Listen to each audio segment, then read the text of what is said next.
which is yeah, special for the kiddush. Worth the trip. Yeah, almost. Okay, so so special for can bring for next week. We can bring maybe special cookies for the Osnaman. So since we have about two classes or 2 weeks until Sukkot, I thought of learning the halachot of Sukkot and dividing it to two parts. Sorry, this part about the Sukkah, and the second part next week about Arba'at Haminim. Now, why this way? Because I guess some of us will be building the Sukkah already on Motzei Yom Kippur. Actually, we have a neighbor who started building the Sukkah last week. And so that's relevant for now. And I'm hoping that on next Wednesday morning, I'll go to the market and get some Arba'at Haminim, and then we can show interesting things here. So if you have, by any chance, if you have Pasal Arba'at Haminim, if you have a tree of a plant of Hadassim or a date palm, and we can cut a branch off it, so we'll be happy to show it here. So if you have any way of getting Arba'at Haminim, that can be also possible, just so we can open things up. Okay, so that's for the plan for this week and for next week. The halachot of Sukkah start in a very interesting way. I'm sure around Sukkot you'll hear some rabbi talking about the reason we sit in the Sukkah. And the reason we sit in the Sukkah is because we sat on an akavod, we have the divine presence in the clouds. Now this is an agadita, right? It's more of a story, more of the ideas behind the halacha, but for some reason the Shulchan Aruch wrote it inside the Shulchan Aruch. בסוכות תשבו 7 ימים, כי בסוכות ישבתי את בני ישראל, and he says, these are the ענני הכבוד, these are those clouds. So for some reason, the Shulchan Aruch felt it's important to have that as part of the halacha, and since I'm sure around Sukkot we'll hear many divrei Torah about it, we won't go into it now. Well, we will go to first, maybe the most important definition. What is a sukkah? So you say, okay, it's not a house. We live in Israel. Our ceilings are made out of concrete, right? I think also Danny has ceilings which are made out of concrete since he lives in New York, right? But what say if you live in other places? When we lived in Memphis, so our ceiling was made out of wood, right? So, okay, so we had also bricks, sababa, and whatever, but what's the definition of a sukkah? Or what differentiates between a sukkah or schach and tikra? All right, so what's the difference between them? You can see through it. Okay, what happens if vegetation? Okay, so vegetation, but what happens if you live in the olden times where all the roofs were made out of wood, or many of the roofs were made out of wood.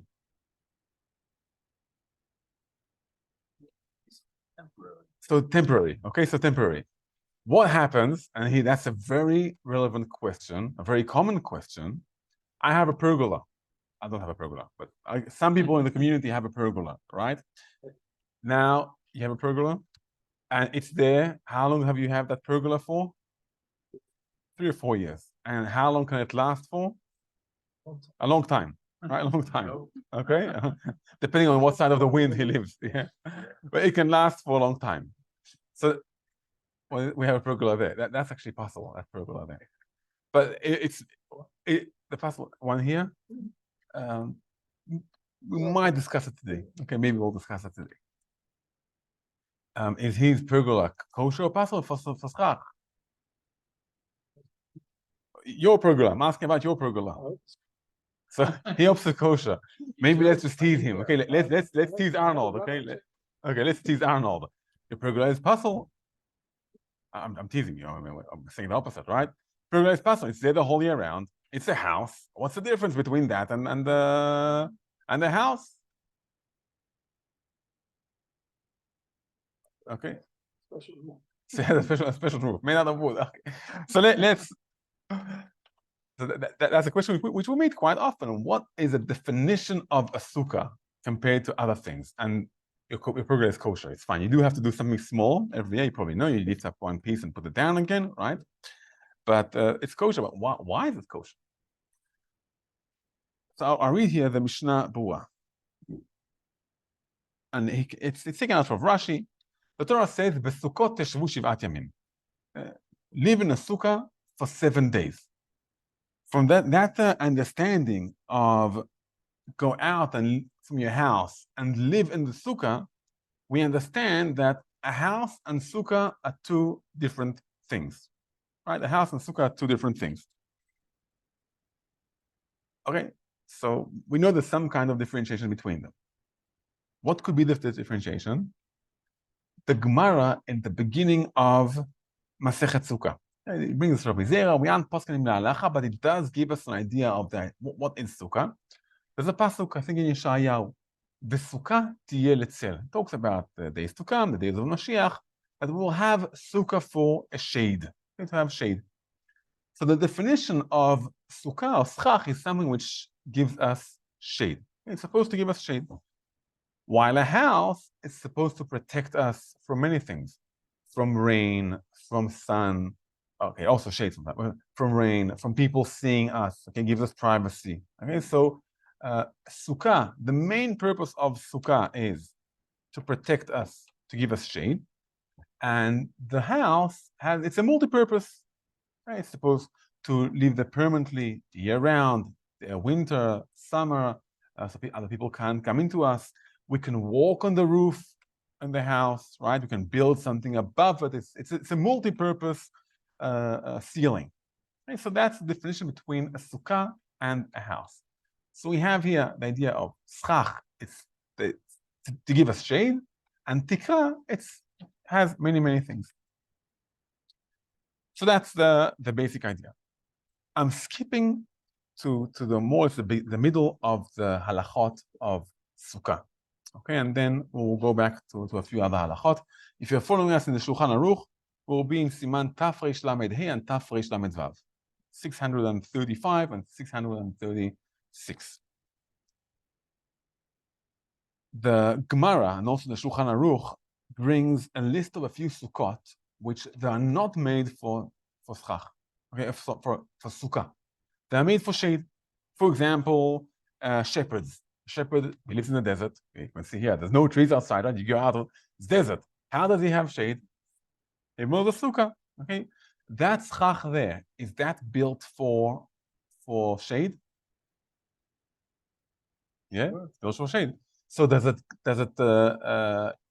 can it be defined as schach? Let's say it's made out of kosher things. He found a few palm trees. He cut the branches off. Okay, he made the walls around it. So he has also nice shades from the sides, and he put schach on. But just he made it on Cheshvan to protect him from the summer that we have here in Ma'ale Adumim during all year round. And so it's made for shade, right? It's made for shade, but not for sukkah. So let's read the Shulchan Aruch inside. Sukkah af al pi shelo na'aset l'shem mitzvah kshira. Even if it's not done for the intention of the mitzvah, it's kosher. Vehu shetiyeh sukkah asuya letzel. It needs to be made for shade. And he gives there the list. We won't go into it. Goyim, Nashim, Behemah. Okay, we won't go into all of it. So now we can start answer already the question of the pergola. The pergola is made for shade, right? Why do you have a pergola? So you have shade, right? That's the purpose of it. Is it a multi-purpose? No, you don't live there. You can go out and enjoy it, but you don't live there. There's no privacy there so much. It doesn't protect you from rain. Rain is a very important definition between a roof, a ceiling, and a shade. Okay, so a pergola, it's kosher, at least one step. Okay, one step is kosher. It's kosher. For the idea of having differentiating between the shade. If you want to have room in my sukkah this year, so if after this year you feel like that you need to, so the first stage of the differentiation between a schach and which is made for shade and a ceiling, so pergola is fine. And now we have Chazal wanted to as to notice the difference between a ceiling and schach, or between something which is made permanently and especially for the chag. So although it's kosher all year round and you put it there and you forgot to do anything for it, it's kosher. Seder Shulchan Aruch in Taf Reish Lamed Vav, Sukkah Shana, which was made more than 30 days before Sukkot. Okay, it's kosher. It's kosher, but he needs to renew something in the schach. Yeah, the Mishnah Berurah writes that it's for mitzvah. It's kosher, but for mitzvah you need to renew something in the schach. How do you renew something in the schach? You can put a very small amount of a tefach al tefach. Okay, so that's the size of tefach al tefach, a very small amount. Or even if you have one thin layer, but which reaches from one end to the other end, that's fine. So if I renew something in the sukkah, like there's one small section which I put new schach on it, or there's even a thin section, but it reaches from one side of the sukkah to the other side of the sukkah, and I renew it for the sake of Sukkot, that's kosher. How do we usually renew it? You lift it up, right, and put it down again, and that can be a very small amount. So depending on how the schach is built, you can just lift it up and put it down again. And the Shulchan Aruch continues. If you made it for the idea of Sukkot, okay, then for intention of it being kosher for Sukkot, even if you did it from the beginning of the year, a day after Sukkot, you said, 1 second, I'm going now overseas. I won't be at home the whole year. I'll be clever. I'll build my sukkah now. I'll build my sukkah now. I'll be there for the whole year. Since you build it in the intention of Sukkot, you had in mind it's for Sukkot, you don't even need to renew something in the sukkah. Okay, so that's it's intended for other things as well. Certainly intended for schach. So here it's so easy to pick up a few pieces and put them down again. So you should do that. But usually those pergolas, you pay more money for it to be kosher for Sukkot, right? For the exact, and we'll soon explain why do we need it to be built in a special way. But so that's so lichorah built in the intention for Sukkot. Okay, so that's we discussed the question of an old sukkah. Okay, an old sukkah. When I was in the army, we usually the days, depending on the year, the days between Yom Kippur and Sukkot were very busy, especially if you have a Shabbat in between, not like this year. So if you have a Shabbat in between, and then there's a Friday, you don't go to the base on Friday, and you have to go and get also the Arbat Aminim, and make sure all the soldiers, wherever they are, they have Arbat Aminim. And usually you don't build only one sukkah, you build a few sukkot. You don't have time to build so many sukkot on the days between Yom Kippur and Sukkot. Many times we used to build a sukkah before Rosh Hashanah. And every year, soldiers used to ask me, how could it be a sukkah like that is possible? Yeah, you built, it's possible. So the answer is it's kosher. Every way you look at it, it's kosher. I'm building it in the intention for it to be for Sukkot, okay, for the mitzvah of Sukkot. And even if it's just for the shade, it's in 30 days for Sukkot. So I don't need to renew everything. And even if I build it before 30 days, so it's better to renew something, but it is still kosher. So that's for that. How wide are your beams of wood? How wide? Yeah. Slats. Okay, so about what, 5 centimeters more or less, right? Fine. Another differentiation, the angle, right? So they're about 5 centimeters, I think. There's another differentiation between sukkah and a ceiling. That's the Rabbanan. I won't go exactly to the details of it, and that is the width of the pieces of wood. Hey, wood is kosher schach, right? You can take pieces of wood. You can buy those leistim, right? I'm not sure how you call them in English, but go to the shop. I will need leistim. They're quite thin. Use them for schach. That's kosher. Okay, that's a very simple schach lenetzach. A ceiling, a roof on those days is built from wider pieces of wood. Machloket, 3 tfachim, 4 tfachim. Okay, that's but wider pieces of wood. Some poskim say today already more than a tefach. That's what we use for a ceiling. More than a tefach. Again, a question: yes, no, but most pieces we use for schach are less than a tefach. Okay, they're around 5 centimeters. It's less than a tefach. If you buy those leistim, also they're about 5 centimeters, that's kosher schach. When we start connecting those pieces together with nails, then we have a problem from two aspects.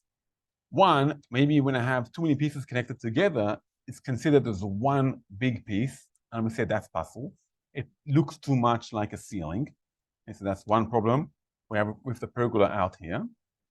And another problem is a famous problem, which is ma'amid.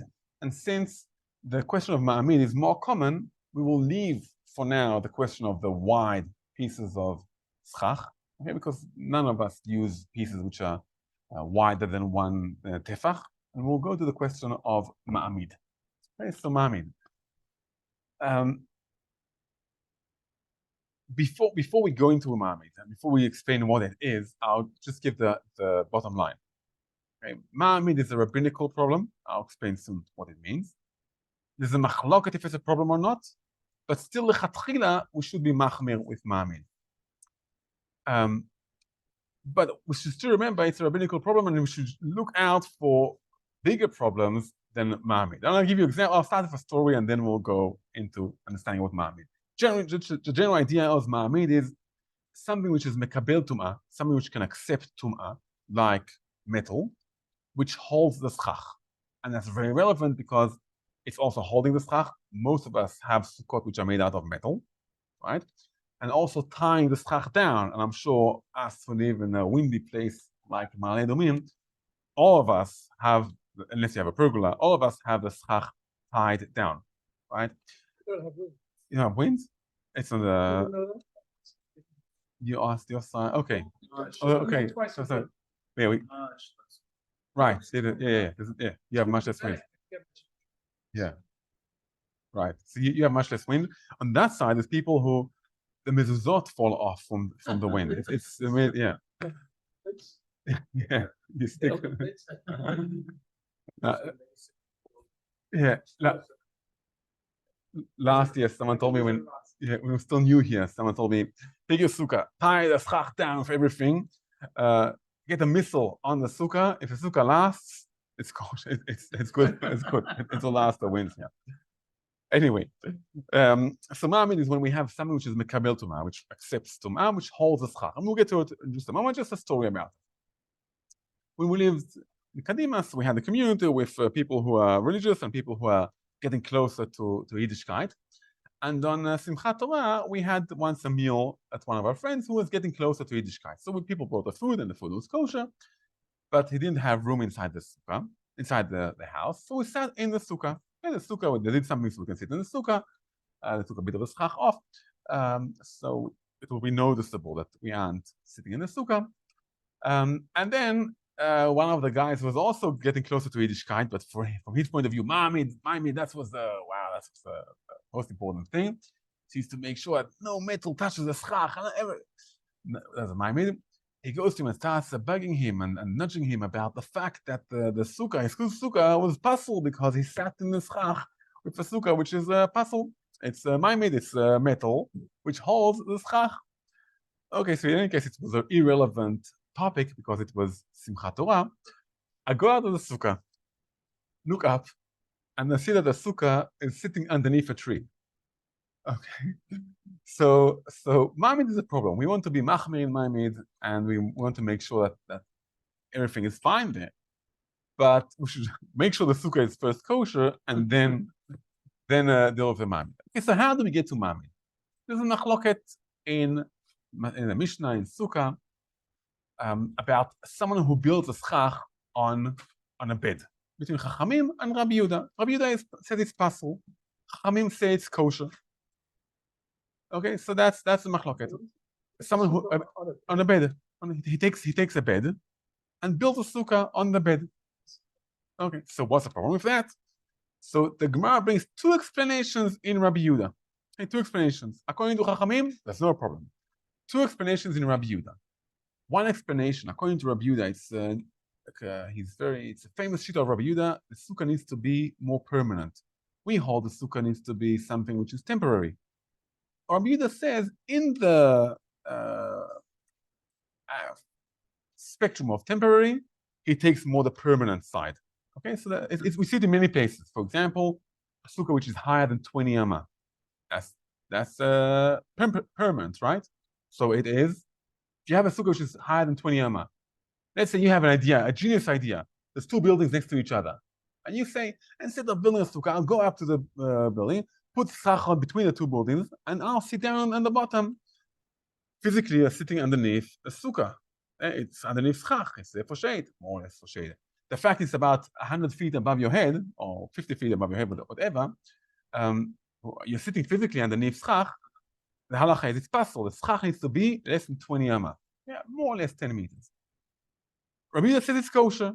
He's more lenient in permanent. Okay, so Rabbi Yehuda says the sukkah needs to be permanent. If you take beds and put it aside and make sukkah on it, that's the problem. You take the bed away and there's no sukkah. That's one explanation in Rabbi Yehuda. Another explanation, this brings us to Ma'amid, a bed accepts tum'ah. Okay, a bed accepts tum'ah. And if the schach leans on the bed and that holds the schach, so we have a problem of Ma'amid according to Rabbi Yehuda. Okay, so that's Rabbi Yehuda. So you have the argument between the Rishonim, who are we paskin like Chachamim or Rabbi Yehuda? And even if we are paskin like Rabbi Yehuda, what is the reason that Rabbi Yehuda says it's possible? As I said, it's a psal midrabanan, it's a rabbinical problem. The pshat explanation, a simple explanation, it's a rabbinical problem. However, we are trying to be machmir with it, especially since quite a few Rishonim hold the halacha is like Rabbi Yehuda, and we try to make sure that the schach is not held by something which is ma'amid, something which accepts tum'ah. Okay, that's what we try to do. So here we come and we have two very common questions. Okay, we have the metal frames for our sukkah. Metal for sure accepts tum'ah. Can that hold the schach? According to most poskim, besides the Chazon Ish, there's a problem of ma'amid, but there's no problem of ma'amid de ma'amid. What does that mean? If I take the metal frame, on the metal frame I put wood, like wood beams, and on the wood beams I put a schach, it's distant already from the metal. It's called ma'amid de ma'amid. According to most poskim, that's fine. By the way, if you're doing trips on Sukkot, if you're doing a Sukkah hop and you go to Bnei Brak, you notice that the common Sukkah there, very common Sukkah, is a Sukkah which is made out of wood. It's not so easy to make a Sukkah out of wood. You have to store it and keep it and carry it. Why do they make a Sukkah out of wood in Bnei Brak? Because of this problem. They hold like the Chazon Ish. The Chazon Ish was very machmir with Ma'amid. And he says, even if it doesn't help, you put pieces of wood in between, it's still a problem. So that's why they make a sukkah from wood. So if you go to Bnei Brak and you see all the sukkah, you should know what the reason is. So according to most poskim, you take your frame, put wood beams on it, put a schach on it. That's fine, no problem with that. And that's usually what we do in any case. Where might we have a problem? Tying the schach. Everyone here, I hope, besides the pergola, right? Besides the people who live on that side, ties the schach. Or otherwise, you'll be sitting underneath the stars. You can see the stars, but without. There's a joke of Sherlock Holmes and Watson doing camping one night. Okay, so middle of the night, Sherlock Holmes wakes up Watson and tells him, "Look at all the skies. What do they mean to you?" So he tells him, look at them, and I get to understand from that, according to the astrologers, that whatever it is, and according to the physicians, I understand that whatever it is. So after he gives 5 minutes of explanations, what he can learn from looking at the stars, he asks Sherlock Holmes, tell me, what do you learn from the stars? He says, I can learn from here that our tent was stolen. Okay? So anyway, if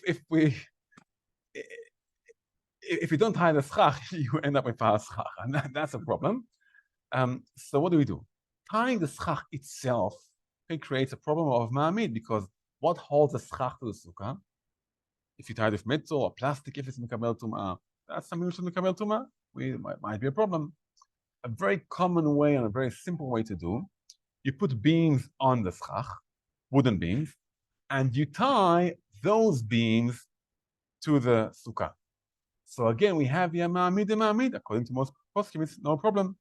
Okay, so you aren't tying the schach to the sukkah, which might be a problem. You are tying the wooden beams which are holding the schach. That's a very... So what you can buy, not from plastic, you can buy from cotton or from, I'm not sure what else, something which is natural, which is kosher for schach. You can tie it. People prefer not to use plastic. I believe here people were told. Right. So plastics is. I did hear a psak here in our neighborhood. You can use the plastic ties. And the reason is a few reasons. First, we have a question. Rabbi Yehuda or Chachamim? Who's halacha like Rabbi Yehuda or Chachamim? According to Chachamim, no problem at all. Even if it's like Rabbi Yehuda, so what's the reason of Rabbi Yehuda? Is it because the idea of temporary or permanent, or because of Ma'amid? Even if we hold like Rabbi Yehuda, okay, then the problem is Ma'amid, if something which accepts Tum'ah, is that only if something which holds the sukkah underneath the schach, or also if something which ties the schach? So we have a few reasons to say it's mekel. And also, in the end, it's a problem of midrabanan. And not having schach is a problem with the oraita. Okay, so that's why some people are mekel with the plastic ties. And also there's a question, are those plastic ties, do they accept tum'ah or no? Which is also, okay. So that's why there are people who are mekel. But since the solution is so easy to do, and also technically it keeps the schach healthier, if you tie one piece of schach, you have wind, it will rip the schach off, right? You'll wreck the schach. If you take a beam and you don't tie the schach itself, you tie the beam, it's better for the schach. So I think since it's better for the schach in any case, to just use that solution. How we have What is it? you put a beam of wood on the schach, and then on the schach, on top of the schach, and then you tie the beam. Okay, and then you don't tie the schach itself. It's called ma'amid and ma'amid, something which holds something which accepts tum'ah. As I said, we'll go back to the beginning of Halachot of Sukkah, Taf Reish Kafav. We won't read just a bit of it, and that's we won't read from inside. A problem of ta'aseh v'lo min ha'asui. Chag HaSukkot ta'aseh lecha. And we have a few places in the Torah, also by Tzitzit and also by Sukkot. You should make the schach and not have it being made, okay, by itself. How could you have a schach being made by itself? Oh, talking about wind. If the wind took schach from one neighbor to the other neighbor, but more of a common problem could be if I start building a sukkah from the schach. I say to myself, it's too hot outside. I want to work in the shade. I have a great idea. I'll first put the schach, and then I will put the walls around it. So here we have a problem of ta'aseh v'lo min ha'asui. We should usually, when you build a house, you start from the walls around it, and then you build the roof. The same here by a sukkah. You should first build the walls around it, and then you should build the roof. We can be here lenient, and I will just read it for you inside if I found it very fast. If not, we'll just say it without it. I'm reading the Ramah. Okay, the Ramah in Taf Reish Lamed Hey. Haga. Ve'ein la'asot haschach kodem she'aseh adfanot. As we just mentioned, you shouldn't do the schach before the walls. But ve'im asa tefach samuch l'schach. Let's say I didn't build all of the walls, but one tefach close to the schach, I built already a frame. Okay, for one tefach. מותר לשחקך קודם שיעשה הדפנות. Okay, so if I have one tefach close to the schach, that's fine. So if we just want to summarize what we learned here today, so we differentiated between schach and ceiling. Schach is something which is made for shade. As long as it's made for shade, it's kosher, even if it's made for quite a few weeks before Sukkot. If you made it for more than 30 days before Sukkot, we should pick up a small amount in the schach and put it down again. And we talked about ma'amid, which we shouldn't have the sukkah being held by anything by ma'amid. So up to here, and B'ezrat Hashem, next about 4 minutes. Thank you, Rabbi. Have a great